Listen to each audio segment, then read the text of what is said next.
মৰমৰ ছাত্ৰ ছাত্ৰীসকল,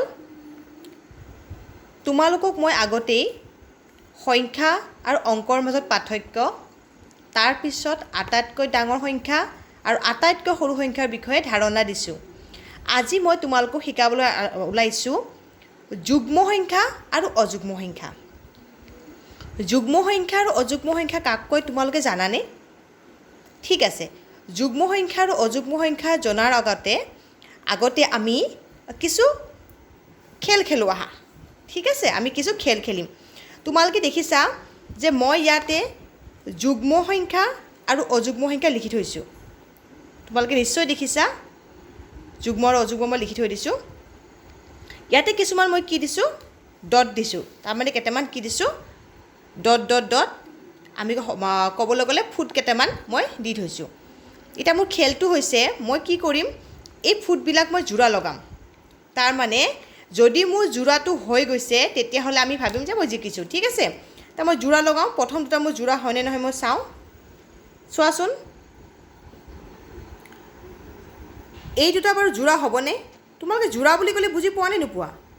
যোৰা মানে হৈছে য'ত দুটা থাকে, হয় নহয়? ইয়াত দুটা যোৰা, তাৰমানে এই দুটা লগ হৈ কি হ'ল, এটা যোৰা হ'ল। তাৰপিছত চাওঁ, এই দুটা বাৰু যোৰা হৈছেনে? হৈছে, ধুনীয়াকৈ যোৰা হৈছে, নহয় জানো? দুটা দুটাকৈ ভাগ হৈ গৈছে। আৰু ইয়াত চাওঁ, এইটো আৰু এইটো আৰু এইটো যোৰা নিশ্চয় হ'ল। তাৰমানে দুটা দুটাকৈ যোৰা হৈ আছে। আৰু চাওঁ, এইটো, এই দুটা, তাৰপিছত এই দুটা আৰু এই দুটা, ধুনীয়া যোৰা হৈছে, নহয়নে? এইটো চাওঁ, তাৰমানে যুগ্ম সংখ্যাৰ তলত থকা ফুটবিলাক চব কি হৈ যাই আছে, যোৰা যোৰা হৈ যাই আছে, নহয় জানো? আৰু চাওঁ, এই দুটা যোৰা, এই দুটা যোৰা, এই দুটা যোৰা, এই দুটা যোৰা, এই দুটা যোৰা, ধুনীয়া যোৰা হৈ গৈছে। আৰু চাওঁ, এই দুটা যোৰা হ'ল, এই দুটা যোৰা হ'ল, এই দুটা যোৰা হ'ল, এই দুটাও হ'ল, এই দুটা আৰু লাষ্টৰ দুটা ধুনীয়াকৈ যোৰা হ'ল। ইয়াত জানো যোৰা নোহোৱা কিবা সংখ্যা থাকি গ'ল বা কিবা ফুট থাকি গ'ল নেকি? নাই। চাওঁচোন অযুগ্ম সংখ্যাত আমাৰ কি হয়, অযুগ্মত আমাৰ ইয়াতে যোৰা হয়নে নহয়? ঠিক আছে, এই দুটা যোৰা কৰিলোঁ, হা, ইয়াতচোন যোৰা নাই, ই ৰৈ গ'ল অকলে, নহয় জানো? ই অকলে ৰৈ গ'ল। আৰু চাওঁ, এই দুটা যোৰা, এই দুটা যোৰা, ইয়াতোচোন এটা ৰৈ গ'ল। আৰু চাওঁ, এই দুটা যোৰা, এই দুটা যোৰা, এই দুটা যোৰা, ইয়াতো এটা ৰৈ গ'ল। আৰু তাৰপিছত এই দুটা যোৰা, এই দুটা যোৰা, এই দুটা যোৰা, এই দুটা যোৰা, ইয়াতো ৰৈ গ'ল। ইয়াত চাওঁ, ইয়াতে দুটা যোৰা হৈছে, ইয়াত দুটা যোৰা হৈছে, ইয়াত দুটা যোৰা হৈছে, ইয়াতো হৈছে, ভাল হৈ গৈ আছে, এটা ৰৈ গ'ল।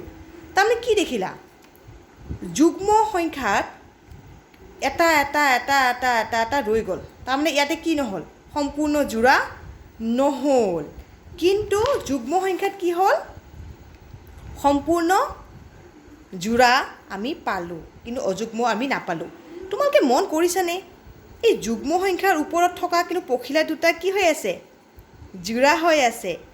অযুগ্ম সংখ্যাত কি হ'ল, এই দুটা পখিলা যোৰা আৰু এটা কি হৈ গ'ল, অকলশৰীয়া হৈ গ'ল।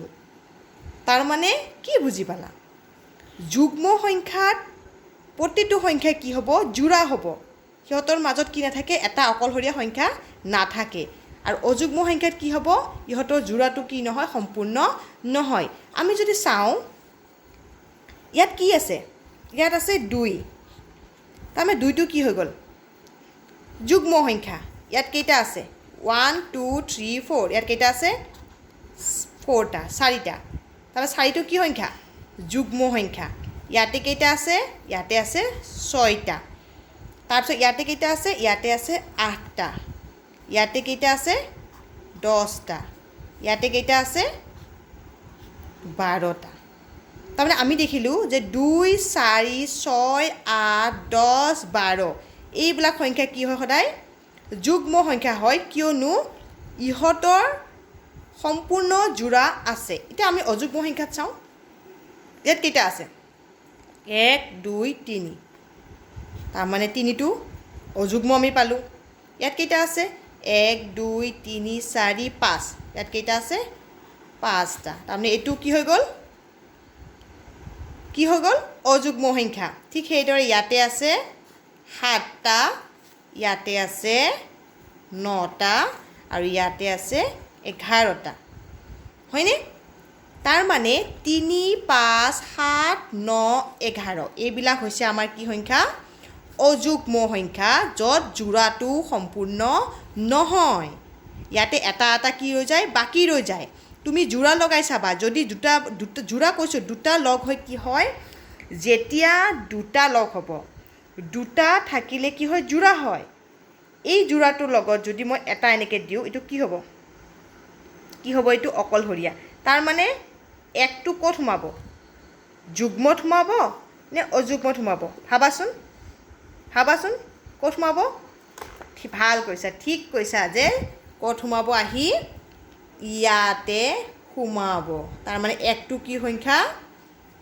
অযুগ্ম সংখ্যা ইয়াৰ কি নাই ইয়াৰ কোনো জোড়া নাই ই অকলে আছে হয়নে ঠিক সেইদৰে যুগ্ম সংখ্যাৰ প্ৰত্যেকটো সংখ্যাত কি আছে জোড়া আছে আৰু দেখিছা যুগ্ম সংখ্যাক ইংলিছত কি বুলি কয় ইভেন নাম্বাৰ আৰু ইয়াতে কি কয় অযুগ্ম সংখ্যাক ইংলিছত কয় অড নাম্বাৰ চোৱাচোন নম্বৰটোতে ইভেন নাম্বাৰ নম্বৰটোতে কেইটা আছে 1 2 3 4 চাৰিটা আছে দেখিছা সংখ্যাটোতে আৰু কি হৈ আছে যুগ্ম হৈ আছে 4টো কি সংখ্যা যুগ্ম সংখ্যা আৰু ইয়াতে চোৱা ইয়াত কেইটা আছে আমি চাবলৈ গ'লে ঠিক সেইদৰে যুগ্ম সংখ্যা আমি যদি দেখো যদিও ইয়াত যুক্তাক্ষৰ হয় কিন্তু আমি চাবলৈ গ'লে দুটা হৈ আছে নহয় তাৰমানে এনেকৈ মনত ৰাখিবা যে এই দুটা যুগ্ম যেটো গৰ লগত ম হৈ আছে হেতুটো যুক্তাক্ষৰ হয় তথাপিও আমি এটা হিচাপে ধৰিম যাতে আমাৰ মনত থাকে আমি মনত ৰখাৰ এটা সুবিধা কৰি লম যে যুগ্ম সংখ্যা বুলি ক'লে কি হম এই দুটা দুই হৈ আছে আৰু অযুগ্ম বুলি ক'লে আমি কি ধৰি লম তিনটা আছে তাৰমানে তিনটা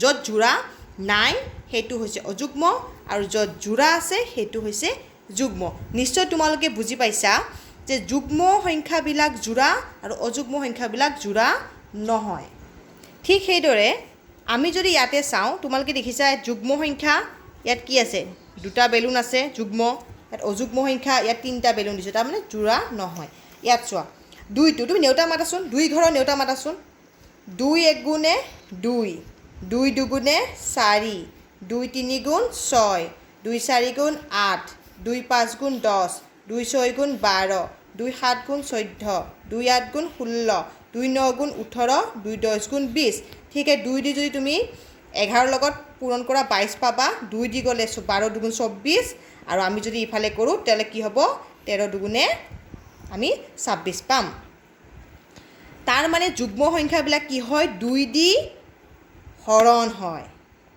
মন থাকিব যুগ্ম সংখ্যাবিলাক 2 দি হৰণ হয় আৰু অযুগ্ম সংখ্যাবিলাক আমি যদি চাওঁ 2 দি 3ক যায় নেকি না যায় 5ক যায় নেকি না যায় 7ক যায় নেকি না যায় 9ক যায় নেকি না যায় তাৰ মানে অযুগ্ম সংখ্যাবিলাক কি হয় 2 ৰে হৰণ নহয় আৰু যুগ্ম সংখ্যাবিলাক 2 ৰে হৰণ হয় এই কথাটো মনত ৰাখিবা আৰু মোক তোমালোকে যুগ্ম সংখ্যা আৰু অযুগ্ম সংখ্যা মোক লিখি দেখুৱাবাচোন মই চাই কম তোমালোকৰ হৈছে নাই ঠিক আছে